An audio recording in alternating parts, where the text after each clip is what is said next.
Hello and welcome to another lesson. In today's video, we're going to talk about communication. And improving your communication is also going to improve your sales process and a number of other things in your business. So improving your sales process is also going to improve your conversion rates.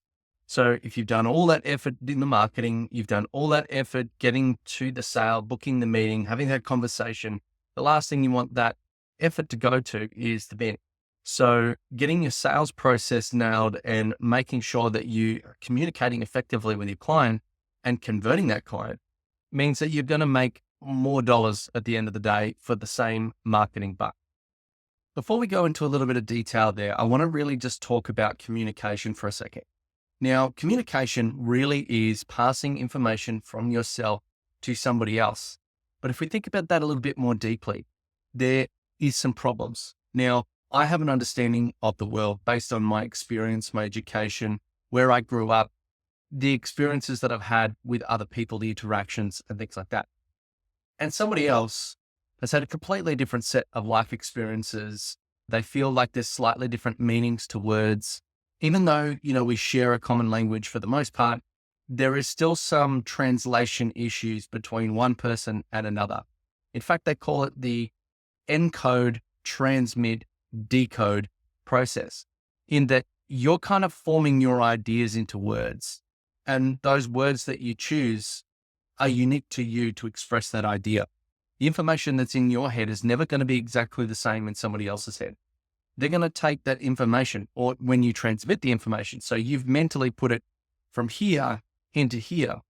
And so when you then transmit that information and you speak it across to somebody, maybe there's some other environmental factors that can get in the way. Noise, for example, or perhaps, if I'm talking to you and my mic's not working, then there's an issue where perhaps the sound isn't getting through. So the transmission of the information is another potential failing point.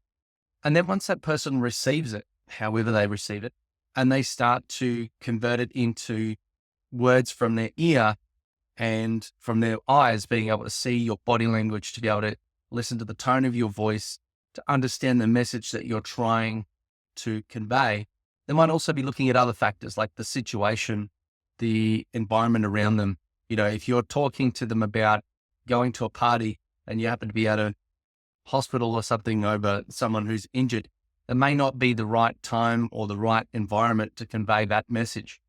Maybe there's some other factors that are weighing into their way that they're receiving the message. But anyway, they've got to go and convert that into their own understanding, how they understand the words or how they understand you, blend it with their own life experiences. For example, someone who's come from a different culture and understands a different native language, they might have to translate it from English to their language to then understand the thing that you're trying to say. So communication is really, really important. And it's always best to be simple and clear as much as possible, to remove any barriers.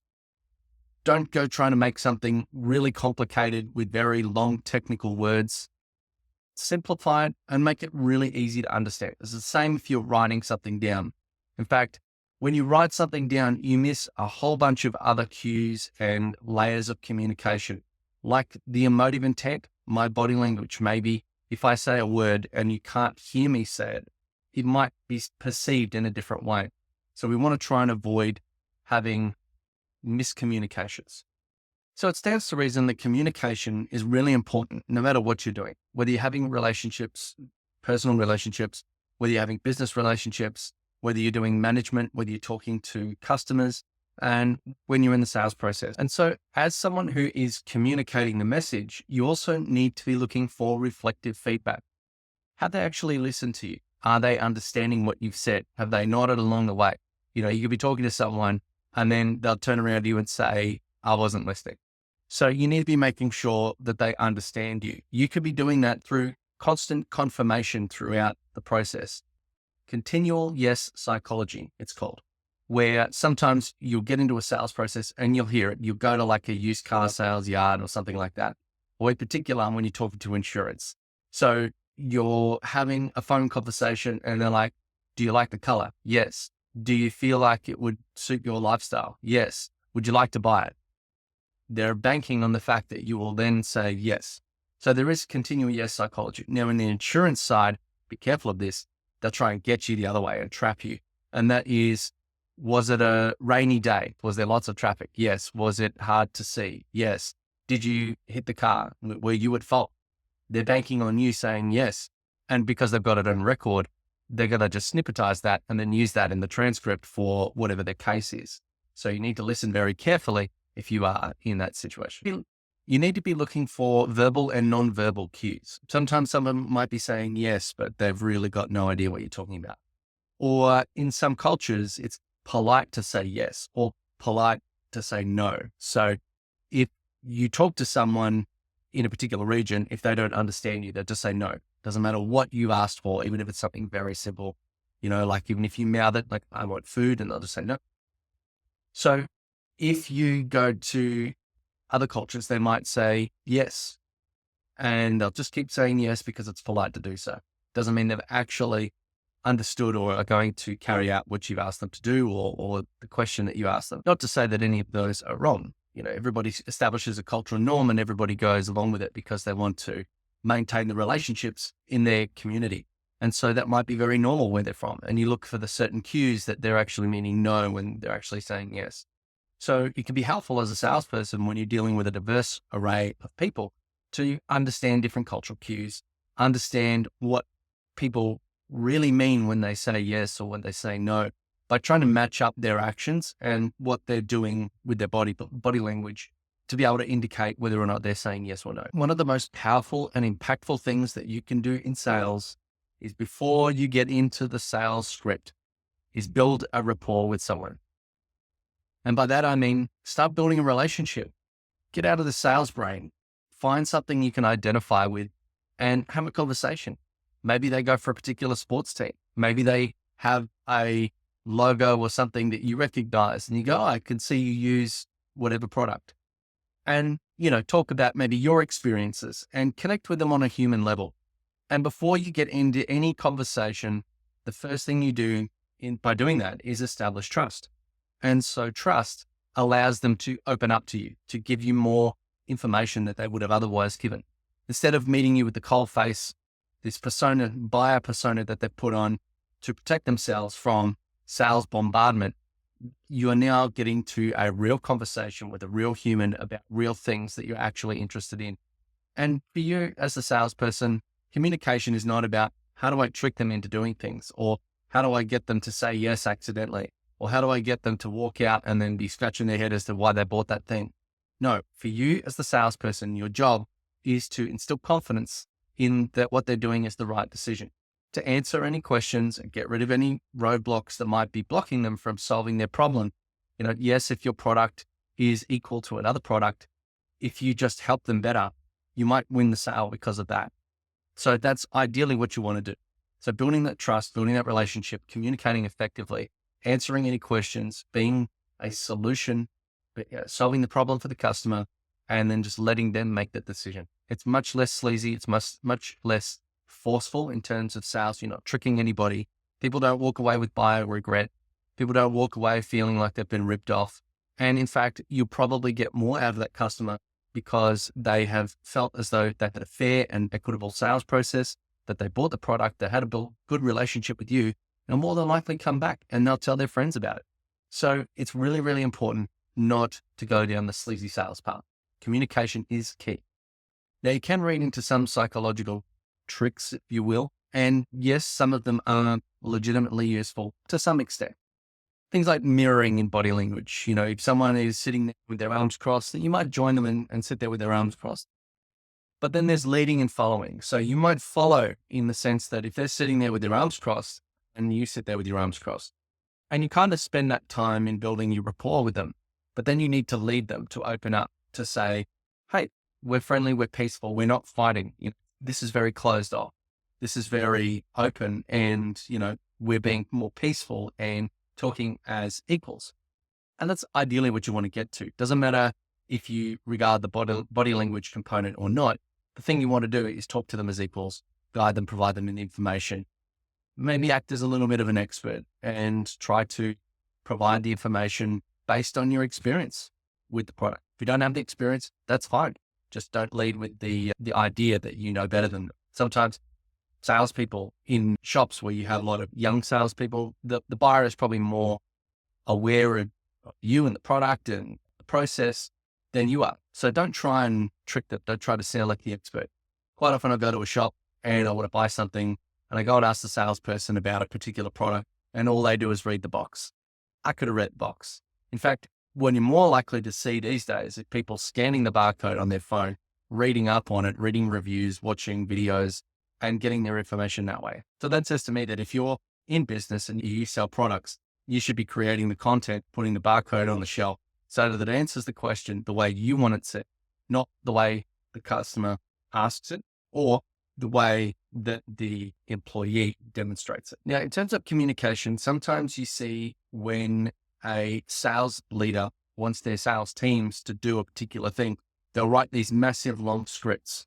And in fact, if you've ever been on the phone with a telemarketer, you'll notice that they'll ask you a question, you'll answer in a way that they didn't expect. And then they just say, yes, click the next button and ask the next question anyway. Nothing feels more robotic and fake than that. So make sure that you build some flexibility into your sales process. It needs to feel natural. I think the key element is to hit certain goals of communication. One, you need to make sure that you've established rapport. So you could do that in a number of ways. There's no fixed way to be establishing rapport. You don't ask 5 questions. How are you? Where are you from? How's the weather today? It just doesn't work that way. So you need to be a little bit more intelligent and go a little bit more by feel. This is a skill. This is an art. It's not a science.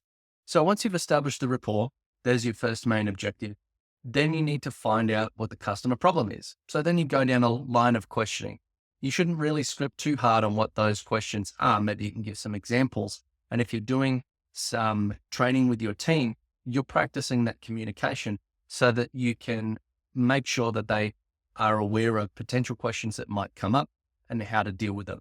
You can't give them a script because the last thing you want is for them to basically have a question asked of them or they ask the question and then they basically tell the customer, hold on. Then they flick through their little clipboard. What do I have to ask next? It doesn't feel natural. It feels robotic and it feels forced and it'll probably take longer. So the customer will get frustrated and just walk away. So after you've found the customer problem, you might then go and communicate a couple of options of what the products are. And then you might say, well, if we were to close the sale today, how would you want to do it? Do you want to do it upfront? Do we want to go on a payment plan? Is it that you're going to do it? If it's a project, you can do it in parts and pieces. And you give them some options so they have an element of choice and they feel as though that they're being heard and that you can address their needs in a way that's mutually beneficial. So as long as you've got those high level points to communicate, it's going to be so much easier for the salesperson on the ground in front of that client to be able to follow the program without having to constantly check notes, without seeming robotic, without forcing the conversation down a particular route.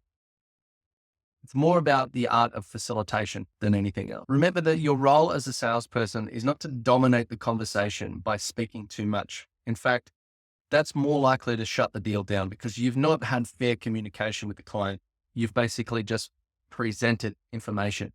What's probably best is if you spend an equal amount of time listening as you do speaking, and perhaps even more time listening than speaking. Your goal is to influence the client so that they can basically arrive at the decision by themselves. So if they're speaking about problem, you can go, and how does that make you feel? Frustrated. Right. So how important is it for you to solve that problem? Well, yeah, on a scale of 1 to 10, probably about an 8 or 9. Right. So if you solved that problem today, would it make you feel better? Yes. So I demonstrated just then some open questions and some closed questions. Some closed question at the end there was, would it make you feel better if you solved that problem today? That yes. Now we're getting them to say yes more often. That's that continuing yes psychology coming in. But none of the questions were too much like, if you buy now, you get free set of steak knives. And if you refer 10 friends, then you're asking the customer to do way too much. Slow it down, simplify it, make it easy for them to understand, and you're more likely to close the deal. Now, remember that when you're presenting information, different customers buy in different ways. Some people will research absolutely everything about the product before they come anywhere near it. Others will walk in and ask you for your opinion. So you need to be prepared for both. So imagine if you're in position in a sales. So imagine if you're in a sales position and someone comes up to you, one customer asks for the 400-page document on X, and another customer comes and just asks you a few quick questions. So you can use that document. Pretty much you should have it anyway, because it's going to train your sales team. It's going to train your customer, particularly those detail-oriented ones, where they can just have a look at, here's question A, B, and C. So like I like to make a sales page with accordion sections. So all the information is there. It's simple when you look at it. If you click and it expands, and then they can read the extra information should they wish. But otherwise, most people that want to skim, they can skim. For those that want to get the detail, they can get the detail. Either way, making it simple at the end of the day is the end result or the end goal. So communication, whether it's written, whether it's spoken, should be something that if you lightly touch and assume that they know most of the information and allow them to ask questions. In fact, ask them questions. Did you understand everything that we went through? Did you have any particular question? Was there anything about the sizing or the color or the shipping process that you had questions about? That way, instead of giving them the 4-hour-long pitch of every little bits and pieces in your service offering, you could just get the sale conversation done in 30 minutes, drill down to what they know, assume everybody is intelligent. That's a pretty safe bet, because most buyers these days are more intelligent than they have ever been before. They have so much access to information. They probably watched 50 YouTube videos before they walk into the building to really understand what it is they're getting into. Everybody's got AI that they can ask questions of. And so really you're just facilitating. You're not really training the customer. You're not really trying to educate them on something they're not aware of. In some cases, yes, but for the most part, people know what they're getting into. People just buy that way these days. Now, if you don't know the answer to something, the best thing that you can say is, I don't know, but I'll get back to you. So if you don't know something, don't try and tap dance your way out of it. Don't try and come up with something that you think the customer wants to hear, because they can fact check you. They can go online and they can quickly search it up and they can call you out, and they're basically going to tell you you're a liar. They're basically going to say that you're trying to rip them off because you've tried to make something up to get the sale over the line. So if you don't know something, so I'll check. Write down the question, or if you've got a database or something you can look up in front of them, or maybe there's something that you can answer in a way, or go and get another person to help you to answer that question. But by answering the question with, I don't know, fills the confidence of the customer that you're not trying to BS them, that you're not trying to trick them into the sale by making all their wildest dreams come true. I want to know the truth. If I say, what's the battery life on this product? And you tell me it's 10 hours when it's really like 5 or 6. If I get that product and I go home, I'm going to get very frustrated. And then I'm going to leave a bad review. I'm going to come in and ask for a refund. And the problem is not worth the hassle. So you're better off saying, I don't know. I'll look it up for you. Maybe go and look at the box. Maybe go and look it up online. But effectively, telling the truth really matters. So don't make stuff up. Now, in terms of communication, people look for signs of trust, and communication, you could almost consider about your corporate branding as well, in the sense that you're communicating the value of the company or the values of the company. And you're also communicating the product, what it does, who it's for, who it suits, and yourself as, a trustworthy source of information. Now, people don't automatically trust the company that's selling them the thing, because their motivation is for the transaction. So if we take that information, we can change the situation by using third-party verification, third-party testimonials. So go and find somebody who's used your product or service before and try to use them in the sales process. So perhaps when you're talking about the product, here is what it does. Here is, a guide on the price and how it can help you. And here's how 2 or 3 or 5 other people have benefited from using this product or service. That, in terms of communication, adds a much stronger layer of trust. In fact, when we go do our sales process, I will ask them, would you like to speak to some references? And I'll give them a couple of customers to go and get on the phone with and speak to. These are people that we've worked with over a period of time that have had an excellent experience. Sometimes we'll give them a customer that's had an average experience as well. If they want to have perhaps our worst customer, if they really want to, they can have that as well. And a lot of the times, if you've got a lot of positive evidence, maybe that one or two bad customers was just their experience because of their framing of the world. There's 5% of the population that are never happy with anything, no matter what you do. So you have to understand, and people do, they understand that if you've got, 5,000 5-star Google reviews, that's probably not real and that's probably fake. In fact, if you had 5,000 Google reviews, but a 4.8 or a 4.9% rating because you had a number of 1-star reviews, that makes you look more trustworthy. So if people are looking for trustworthy markers, then they're looking for proof that somebody else has had experience with your product or service and that they have had a good experience. It increases the likelihood that if that customer buys your product or service, that they too will also have a good experience, particularly in their own mind. So getting back to that rapport stage, this is a great way to find out how your particular customer likes to buy. Now, if they're in a B2B selling environment, it might be a number of people. If it's in a one-to-one sales environment, then you're really looking at how they prefer to buy. Are they detail oriented, or are they more focused on the general information, or they just want to be influenced by somebody else who has given some testimonials and they've seen, the results of X, Y, and Z. They want to make a fast decision. So they're just going to rely on third-party verification. So if you are in the rapport stage, this is a great time to go maybe talk to them about some of the other things that they've bought. Now, this is a little bit of an art form. You're going to have to find ways to creatively extract information to find out what type of person that buyer is. If they are detail orientated, then that might come through in their language. It might come through in how they dress. It might come through in how they carry themselves. Whereas someone who's a little bit more laissez-faire or a little bit more open and free with the way they make decisions, that might also come through in the way they dress, the way they speak, and the way they interact with you. So by understanding body language, cultures, perceiving people, and sometimes it's just time and saddle. You just need to talk to as many people as possible. But by understanding all of that, you can accelerate the sales process because you know what questions are going to come up later and you can answer them ahead of time. Remember that communication can happen in a number of ways, not only through body language, through auditory, and through words like tone and the content of what you say. But when you're trying to communicate things from a sales perspective, sometimes it can come across in other mediums too.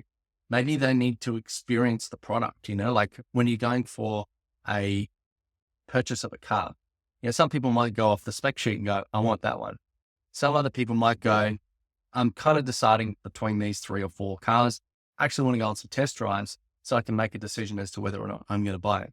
So by giving them that hands-on feel, sometimes it might be get the product out of the box, which is not always feasible, but by having some display items that someone can look and maybe feel the weight of, will it fit in their bag? Will it be too heavy on the plane? Things like that. By allowing them to absorb that information without you having to say it, it's just another layer of communication. But by doing so, you allow them to basically answer all their questions, solve their doubts, and get them to make the decision on their own without having to constantly boil everything down into words and communication. In fact, probably the less you can say, the better. So you can show them, you can communicate it with content, you can communicate it with them asking the question that they really, really have, and then solving it with the answer. But you haven't then told them, 50,000 words of one-way communication, but they really only wanted 3,000 or 4,000 words of key information that they were actually looking for. So it saves them time, it saves you time, and it just makes it easier conversation. Sometimes communicating with people the way they want to be communicated with is valuable when looking at email communications or text communications. And in fact, nowadays there are tools out there that tries to do a personality test on the individual and then write the information specifically as they wish to hear it. So, some people are more story based and they want to have a little bit of a story experience around the information that you're trying to provide them. Others want the dot point facts. So understanding that first, and maybe you get that cue from how they communicate, but by understanding that first will enable you to write correctly and allow you to communicate the information in a way that they're looking to. If I'm going to communicate with someone, particularly if it's a lead or a prospect or the first time that you've engaged with someone, I'm always going to try and prioritize the richest media possible. If I'm going to speak with someone or if I'm going to message, yes, I could send a text, I could send an email, but the most effective would be something with a photo of me or a video of me or a voice recording, something that adds a human element. Yes, a piece of text on a screen has some vocal or some tone to it, has some information in it.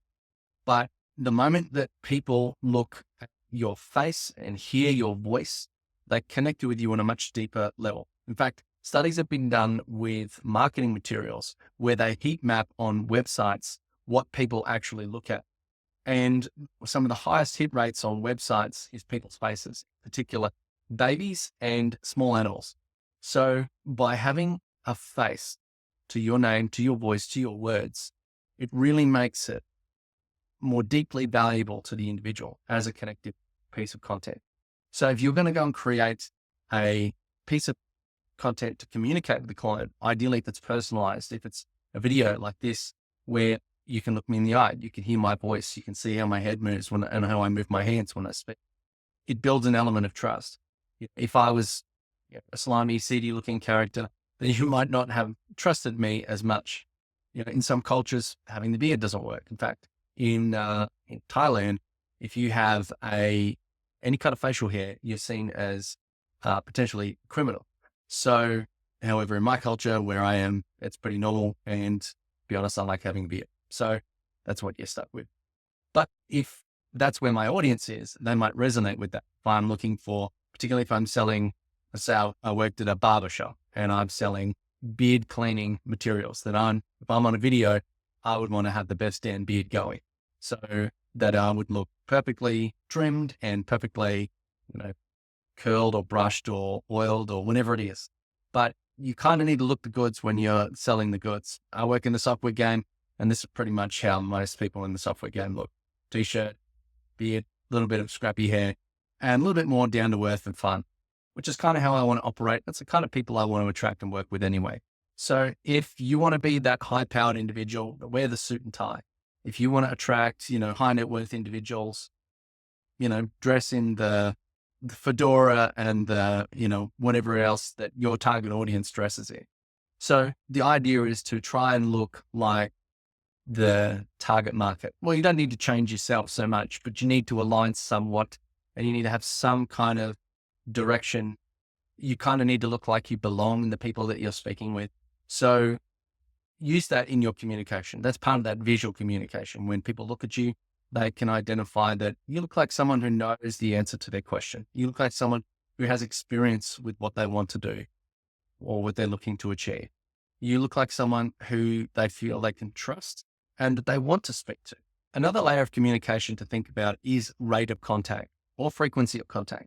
Generally it takes like 5 or 10 occasions to meet with someone to then build some form of relationship with them. Like seeing this person at the bus stop day in, day out. You might see them a couple of times and just sort of ignore them. Next few times you might give them a nod or acknowledge them. And then a few times after that, you might strike a conversation. And after that, you might look forward to seeing them in the bus stop and, kind of miss them when they're not there. And so having a number of interactions is actually more valuable than just having one interaction.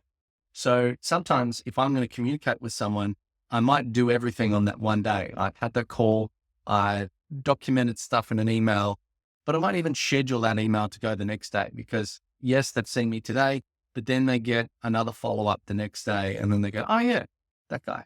So by having a frequency of contact, you kind of have a better chance of building a relationship with them, which is something that sort of lives in the undercurrents, underneath everything that you see. It's what they feel. It's that connection that they feel to you, whether it's, a 1% or 50% or 90%. It really depends on how many times you've done it, how deep you've done it at each interaction point. And over time, you will improve the value of a connection. One, you need to resonate with it. Two, you need to have that frequency of contact. Three, you need to be genuine and likable. And if all of those things are coming together, it will happen over time.